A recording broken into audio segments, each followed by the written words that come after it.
नमस्कार, मैं डॉक्टर शत्रुघ्न दांगी आप सबों का हमारे यूट्यूब चैनल भारतीय दांगी इतिहास में हार्दिक स्वागत करता हूं। तो चलिए अब हम अपने वीडियो को आरंभ करते हैं।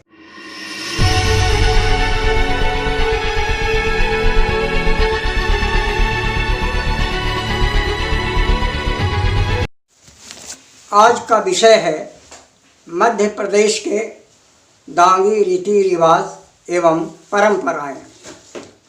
मध्य प्रदेश यानी मध्य भारत दक्षिणा पथ में जहां दांगियों की प्राचीन सभ्यता और संस्कृति ने जन्म लिया और जहां दांगियों के पूर्व पुरुष राजा दंड ने अपने पिता महाराज इक्ष्वाकु और गुरु वशिष्ठ के आदेशानुसार यहाँ का राज्य स्थापित किया। वह राज्य दंडक जनपद के नाम से प्राचीन जमाने में प्रसिद्ध रहा तथा वहाँ की राजधानी पिता की आज्ञानुसार उन्होंने विंध्य पर्वत के 2 श्रेणियों के बीच मधुमत नगर को बनाया। अपने साथ अन्य 48 भाइयों को भी विभिन्न प्रदेशों का दक्षिणा पथ में मांडलिक राजा बनाकर राज करने का भार सौंपा। उनके राज्य में घने अरण्य जंगल थे। वह उनका दंडकारण्य के नाम से आज तक प्रसिद्ध है। इन क्षेत्रों में राजा दंड स्वयं एवं उनके वंशज सतयुग, त्रेता तथा द्वापर युग तक हजारों वर्ष निष्कंटक राज किया। इस बीच दांगियों के बीच जो रीति रिवाज और परंपराएं पनपी जन्म ली वे आज तक उन क्षेत्रों में विद्यमान हैं। इनमें परंपरागत संस्कार, विवाह, मृत्यु, नुक्ता, लोक गाथाएं, लोक नृत्य, वाद्य यंत्र, वस्त्र आभूषण, कुल देवी, भेरू आदि प्रमुख हैं। आज हम उन्हीं रीति रिवाजों और लोक परंपराओं को विस्तार से जानेंगे। प्रथम क्षत्रियों के शौर्य से जुड़ा दशहरा पूरे मध्य प्रदेश में मनाया जाता है।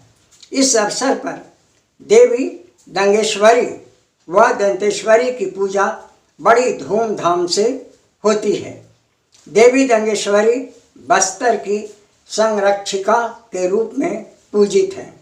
उनकी पूजा का अधिकार 12 वर्ष के कम उम्र वाली पाणिका कुमारी को ही है।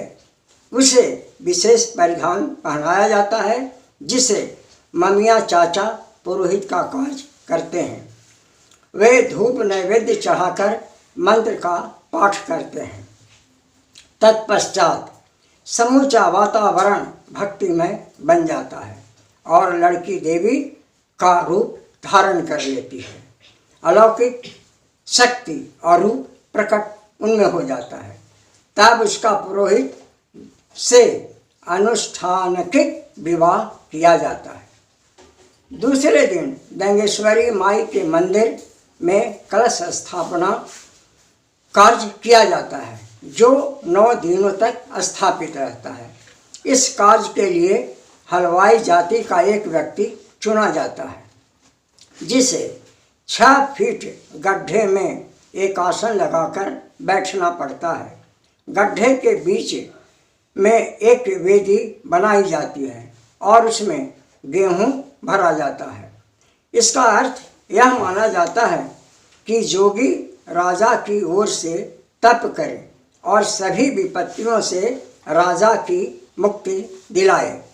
यह परंपरा प्राचीन काल से अब तक चली आ रही है। दशहरा इन बस्तर VS वर्मा के अनुसार यह वर्णित भी है। 3 दिन रथ यात्रा निकाली जाती है। दंगेश्वरी माई का छत्र आगे चलता है। महार जाति के ढोल बजाने वाला व्यक्ति घोड़े पर बैठकर जुलूस के आगे चलता है। नवरात्रि के दिन कुमारी पूजा मनाया जाता है। जिसमें कुंवारी लड़कियों को नया वस्त्र पहनाकर उसकी पूजा की जाती है और फिर उन्हें भोजन कराया जाता है। उसी दिन उस योगी को भी गड्ढे से निकालकर उसे स्नान कराकर नया वस्त्र पहनाकर उसे भी उस पूजा कार्य में सम्मिलित किया जाता है।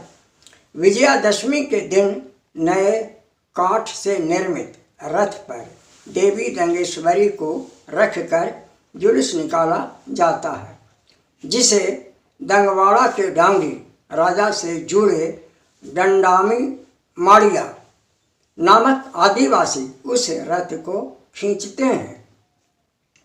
पूरे मध्य प्रदेश में नल दमयंती के पुत्र ढोला की कथा पर आधारित गीत का गायन, जिसमें ढोला के साहस और पराक्रम का वर्णन होता है और 12 वर्षों तक प्रतीक्षा कर रही उसकी प्रेमातुर पत्नी मारवन व मारू से अंत में उसे भेंट होती है। मध्य प्रदेश के बुंदेलखंड में हरदौल की भी पूजा बड़े श्रद्धा से की जाती है और हरदौल के आत्म बलिदान से जुड़ी लोक गाथा को श्रद्धापूर्वक संगायन किया जाता है। हरदौल ओरछा के डांगी राजा जुझार सिंह का छोटा भाई था। जुझार सिंह को अपने छोटे भाई पर अकारण संदेश हुआ था। उसके छोटे भाई से उसकी पत्नी से प्रेम प्रसंग माना गया है। तो खाना खाते समय बड़े भाई ने अपने पत्नी से सत्यता की जांच के लिए भाई हरदौल को जहर का प्याला पीने के लिए दिलवाया। निर्दोष हरदौल उसे सहर्ष भाभी को निर्दोष साबित करने के लिए विष पान कर लिया, जिससे उसकी मृत्यु तत्काल वहीं पर हो गई।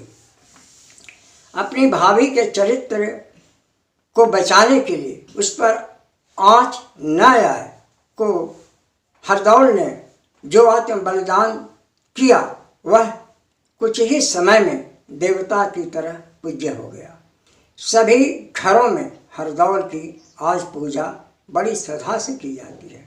यह पूजा श्रद्धापूर्वक पंजाब में भी होती है। बुंदेली गीतों में हरदौल की गीत बड़ी आदरपूर्वक श्रद्धा से महिलाएं गाती हैं।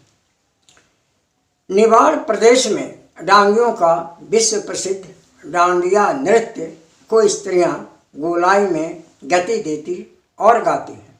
दशहरा आते ही वे गरबा गीत व डांडिया नृत्य से शाम की छटा को शोभायमान बनाती हैं। देर रात तक युवतियां मनोरंजन में मशगूल होती हैं। विवाह के अवसर पर संध्या वेला में पास पड़ोस की महिलाएं एकत्र होकर संध्या गीत में अपनी कुल देवी तथा अपने पूर्वजों का आह्वान करती हैं और बाद माथे पर मटके रखकर गीत गाती हैं और नृत्य करती हैं। ये सभी महिलाएं घूंघट में होती हैं। बस आज इतना ही। अगले एपिसोड में और नई जानकारी हम सभी प्राप्त करेंगे। वीडियो अच्छा लगे तो इसे लाइक करें, सब्सक्राइब करें और शेयर करें। धन्यवाद।